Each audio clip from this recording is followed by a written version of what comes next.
Dare to dream में आपका स्वागत है। आज हम आपको विष्णु जी के 24 अवतारों के बारे में बताएंगे। जब जब पृथ्वी पर कोई संकट आता है तो भगवान अवतार लेकर उस संकट को दूर करते हैं। भगवान शिव और भगवान विष्णु ने कई बार पृथ्वी पर अवतार लिए हैं। भगवान विष्णु के 24वें अवतार के बारे में कहा जाता है कि कल्कि अवतार के रूप में उनका आना सुनिश्चित है।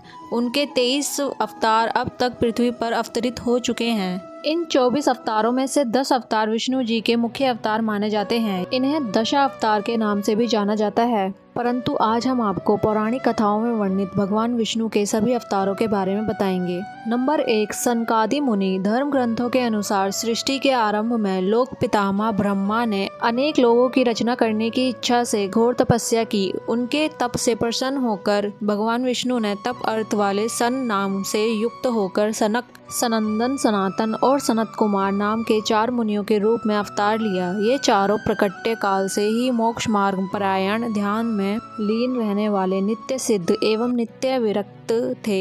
ये भगवान विष्णु के सर्वप्रथम अवतार माने जाते हैं। नंबर 2, वराह अवतार। धर्म ग्रंथों के अनुसार भगवान विष्णु ने दूसरा अवतार वराह के रूप में लिया। वराह अवतार से जुड़ी कथा इस प्रकार है। पुरातन समय में दैत्य हिरण्याक्ष ने जब पृथ्वी को ले जाकर समुद्र में छिपा दिया, तब ब्रह्मा की नाक से भगवान विष्णु वराह रूप में प्रकट हुए। भगवान विष्णु के इस रूप को देखकर सभी देवता व ऋषि मुनियों ने उनकी स्तुति की। सबके आग्रह पर भगवान वराह ने पृथ्वी को ढूंढना प्रारंभ किया। अपनी थूथनी की सहायता से उन्होंने पृथ्वी का पता लगा लिया और समुद्र के अंदर जाकर अपने दांतों पर रखकर वह पृथ्वी को बाहर ले आए। जब हिरण्याक्ष दैत्य ने यह देखा तो उसने भगवान विष्णु के वराह रूप को युद्ध के लिए ललकारा। दोनों में भीषण युद्ध हुआ। अंत में भगवान वराह ने हिरण्याक्ष का वध कर दिया। इसके बाद भगवान वराह ने अपने खुरों से जल को स्तंभित कर उस पर पृथ्वी को स्थापित कर दिया। नंबर 3, नारद अवतार। धर्म ग्रंथों के अनुसार देवऋषि नारद भी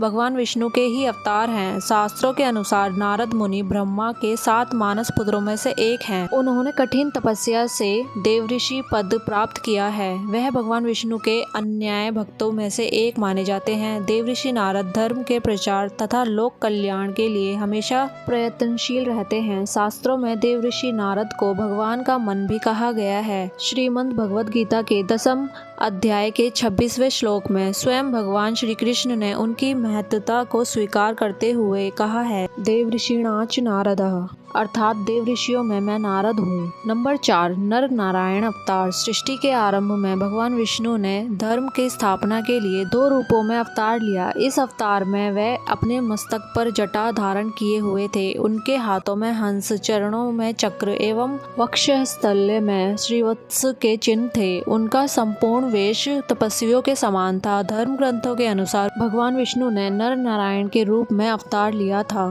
नंबर 5, कपिल मुनि। भगवान विष्णु ने 5वां अवतार कपिल मुनि के रूप में लिया। इनके पिता का नाम महर्षि कर्दम व माता का नाम देवहूति था। सरसैया पर पड़े हुए भीष्म पितामह के शरीर त्याग के समय वेद व्यास आदि ऋषियों के साथ भगवान कपिल भी वहां उपस्थित थे।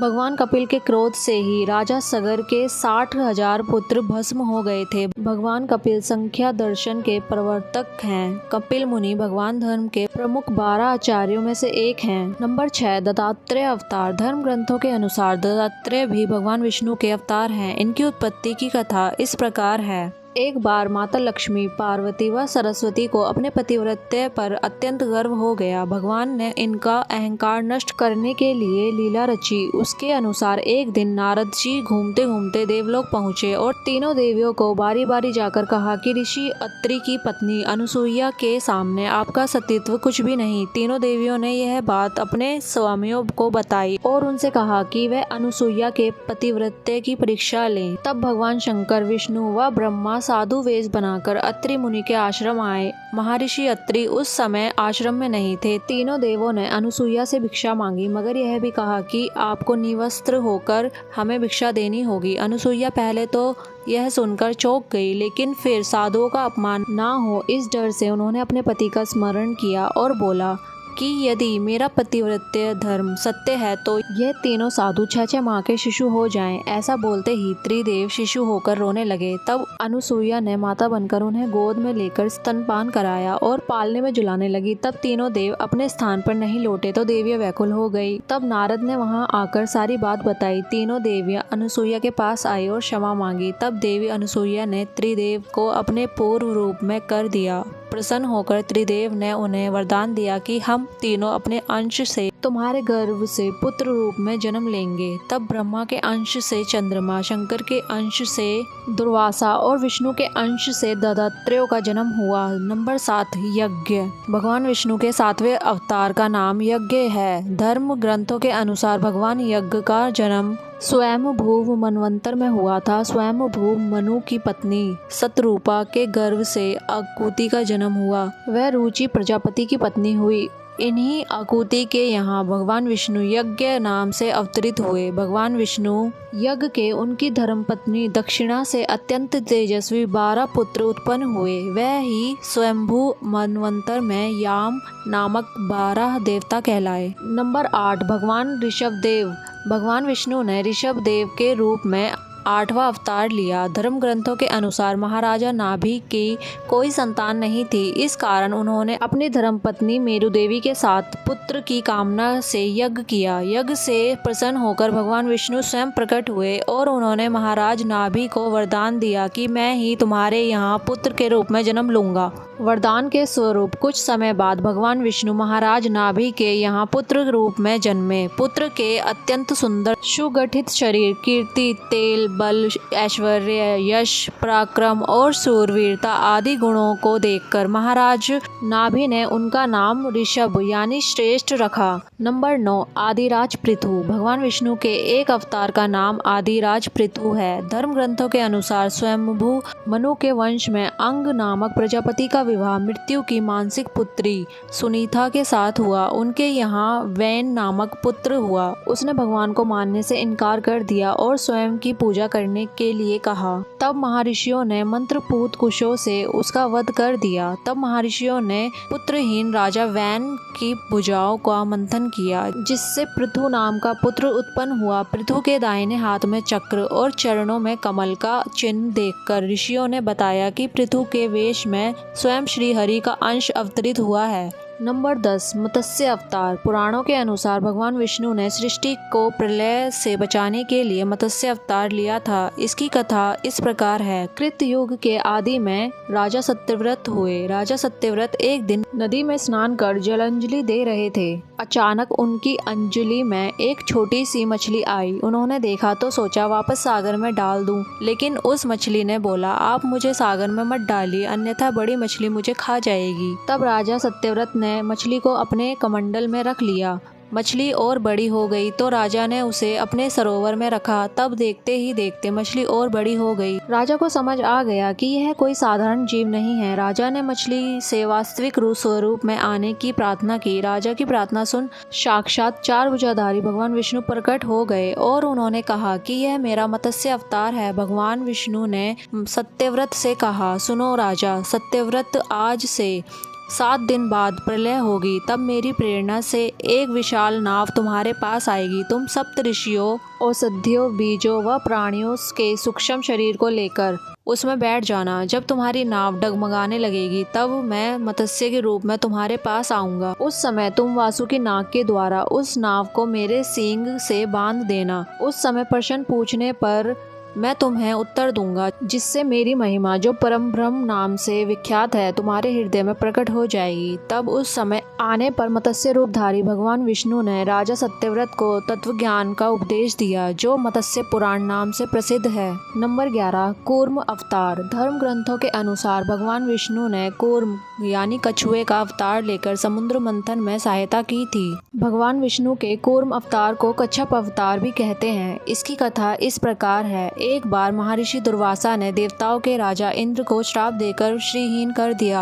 इंद्र जब भगवान विष्णु के पास गए तो उन्होंने समुद्र मंथन करने के लिए कहा। तब इंद्र भगवान विष्णु के कहे अनुसार दैत्यों व देवताओं के साथ मिलकर समुद्र मंथन करने के लिए तैयार हो गए। समुद्र मंथन करने के लिए मंदराचल पर्वत को मंथनी बनाया गया। देवताओं और दैत्यों ने अपना मतभेद भुलाकर मंदराचल को उखाड़ा और उसे समुद्र की ओर ले चले, लेकिन वह उसे अधिक दूर नहीं ले जा सके। तब भगवान विष्णु ने मंदराचल को समुद्र तट पर रख दिया। देवता और दैत्यों ने मंदराचल को समुद्र में डालकर नागराज वासुकी को नेति बनाया, किंतु मंदराचल के नीचे कोई आधार नहीं होने के कारण वह समुद्र में डूबने लगा। यह देखकर भगवान विष्णु विशाल कूर्म यानी कछुए का रूप धारण कर समुद्र में मंदराचल के आधार बन गए। भगवान कूर्म की विशाल पीठ पर मंदराचल तेजी से घूमने लगा और इस प्रकार समुद्र मंथन संपन्न हुआ। नंबर 12 भगवान धन्वंतरी। धर्म ग्रंथों के अनुसार जब देवता व दैत्यों ने मिलकर समुद्र मंथन किया तो उसमें से सबसे पहले भयंकर विष निकला, जिसे भगवान शिव ने पी लिया। इसके बाद समुद्र मंथन में उच्च श्रवा घोड़ा, देवी लक्ष्मी, ऐरावत हाथी, कल्प वृक्ष, अप्सराएं और भी बहुत से रत्न निकले। सबसे अंत में भगवान धन्वंतरी अमृत कलश लेकर प्रकट हुए। यही धन्वंतरी भगवान विष्णु के अवतार माने गए हैं। इन्हें औषधियों का स्वामी भी माना गया है। नंबर 13 मोहिनी अवतार। धर्म ग्रंथों के अनुसार समुद्र मंथन के दौरान सबसे अंत में धन्वंतरी अमृत कलश लेकर निकले। जैसे ही अमृत मिला अनुशासन भंग हुआ। देवताओं ने कहा अमृत हम ले लें,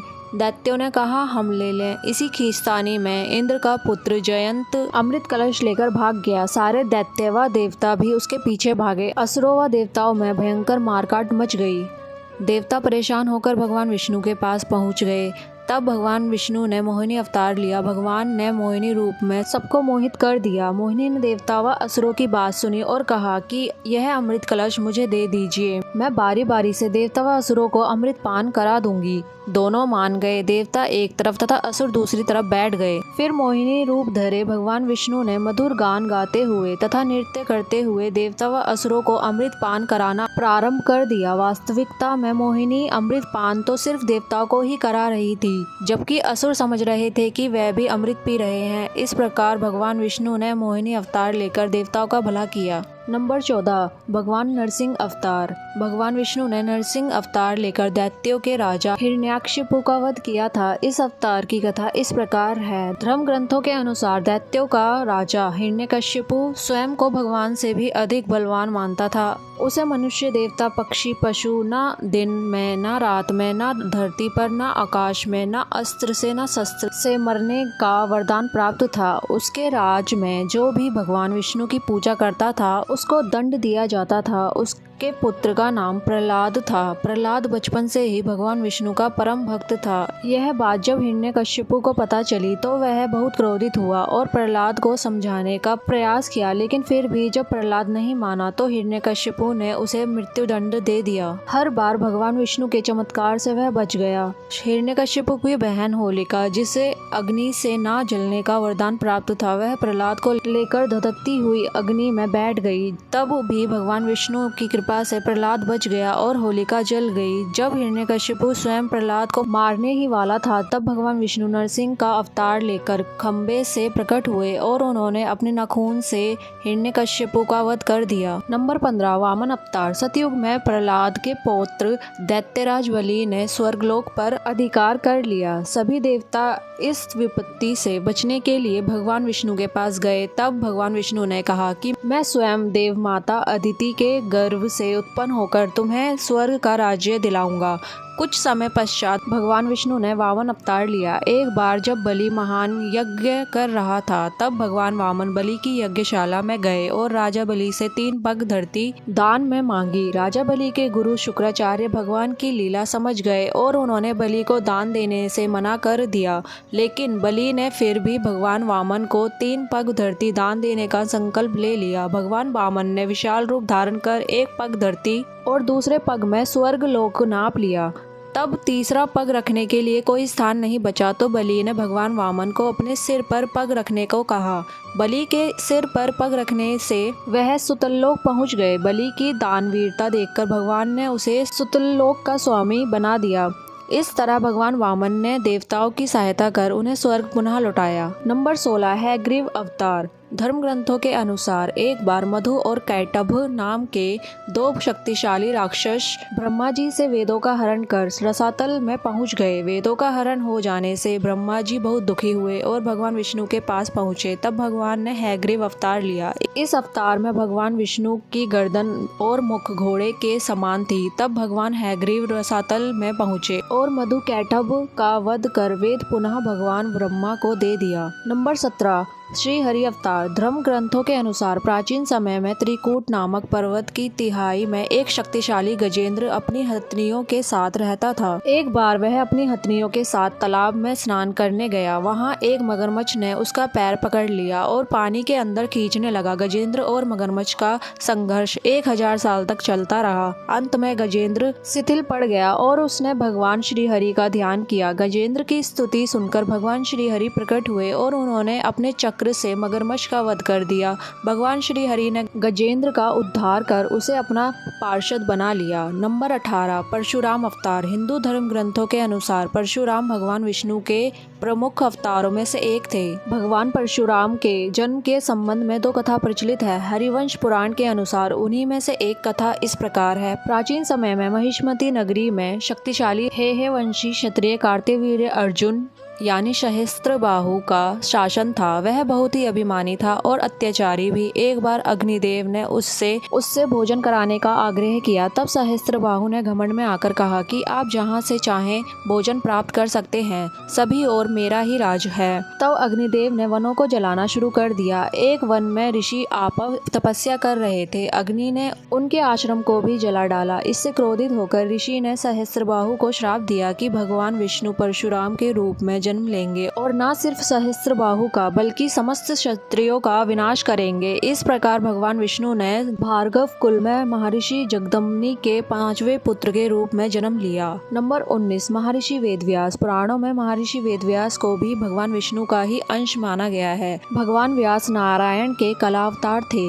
वह महाज्ञानी महर्षि पराशर के पुत्र रूप में प्रकट हुए थे। उनका जन्म कैवत राज की पोष्य पुत्री सत्यवती के गर्भ से यमुना के द्वीप पर हुआ था। उनके शरीर का रंग काला था, इसलिए उनका एक नाम कृष्ण द्वैपायन भी था। इन्होंने ही मनुष्य की आयु और शक्ति को देखते हुए वेदों के विभाग किए, इसलिए इन्हें वेद व्यास भी कहा जाता है। इन्होंने ही महाभारत ग्रंथ की रचना भी की। नंबर 20 हंस अवतार। एक बार भगवान ब्रह्मा अपनी सभा में बैठे थे। तभी वहां उनके मानस पुत्र सनकादि पहुंचे और भगवान ब्रह्मा से मनुष्य के मोक्ष के संबंध में चर्चा करने लगे। तभी वहां भगवान विष्णु महाहंस के रूप में प्रकट हुए और उन्होंने सनकादि मुनियों के संदेह का निवारण किया। इसके बाद सभी ने भगवान हंस की पूजा की। इसके बाद महाहंस रूपधारी श्री भगवान अदृश्य होकर अपने पवित्र धाम चले गए।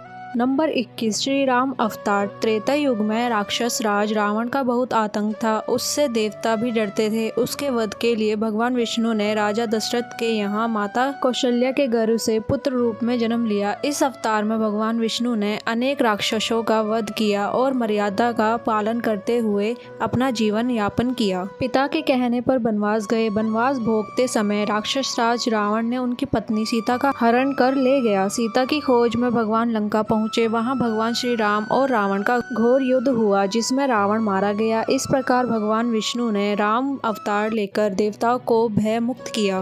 नंबर 22 श्री कृष्ण अवतार। द्वापर युग में भगवान विष्णु ने श्री कृष्ण अवतार लेकर अधर्मियों का नाश किया। भगवान श्री कृष्ण का जन्म कारागार में हुआ था। इनके पिता का नाम वासुदेव और माता का नाम देवकी था। भगवान श्री कृष्ण ने इस अवतार में अनेक चमत्कार किए और दुष्टों का सर्वनाश किया। कंस का वध भी भगवान श्री कृष्ण ने ही किया। महाभारत के युद्ध में अर्जुन के सारथी बने और दुनिया को गीता का ज्ञान दिया। धर्मराज युधिष्ठिर को राजा बनाकर धर्म की स्थापना की। भगवान विष्णु का यह अवतार सभी अवतारों में सबसे श्रेष्ठ माना जाता है। नंबर 23 बुद्ध अवतार। धर्म ग्रंथों के अनुसार बौद्ध धर्म के प्रवर्तक गौतम बुद्ध भी भगवान विष्णु के ही अवतार थे, परंतु पुराणों में वर्णित भगवान बुद्ध देव का जन्म गया के समीप कीकट में हुआ बताया गया है और उनके पिता का नाम अजन बताया गया है।